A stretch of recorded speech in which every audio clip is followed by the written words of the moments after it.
The Epic of Gilgamesh is pitched as the ultimate ancient action story.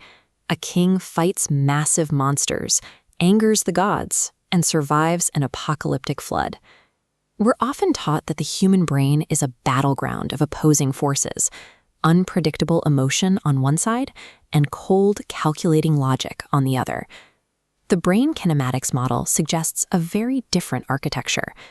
Instead of opposing each other, reason grows directly out of organized emotional experience.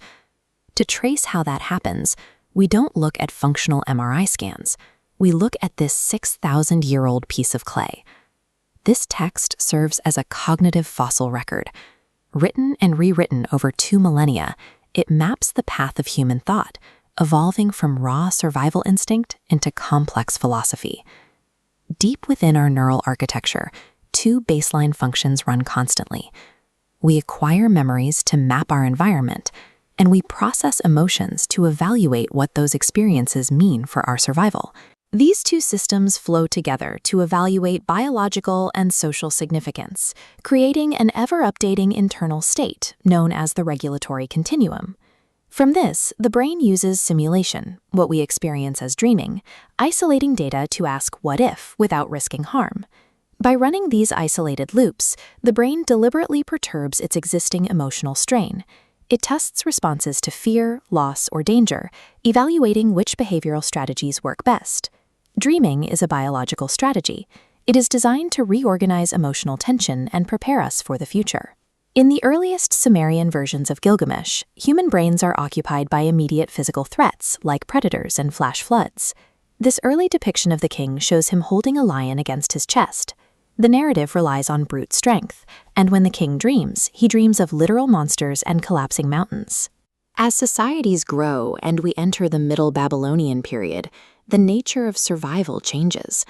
Challenges shift from fighting wildlife to navigating life within a complex society.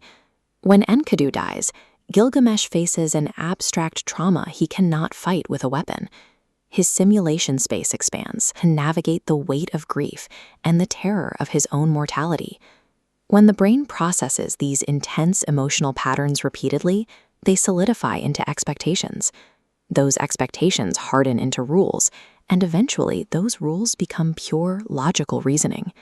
By the standard Babylonian edition centuries later, the king has stopped swinging his axe. He travels to the edge of the world to ask existential questions about what makes human life meaningful.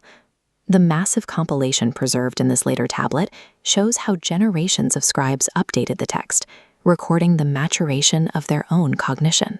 The 2,000-year evolution of the epic tracks the brain's expanding simulation space, shifting from outrunning predators to debating philosophy. This brings us to a macro-level insight.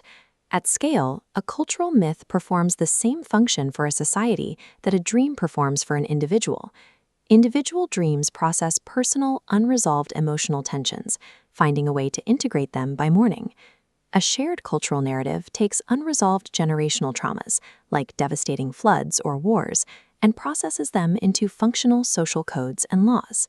Our highest cognitive achievements, our ethics, our legal systems, and our capacity for reason are advanced abstract simulations born from our oldest emotional experiences.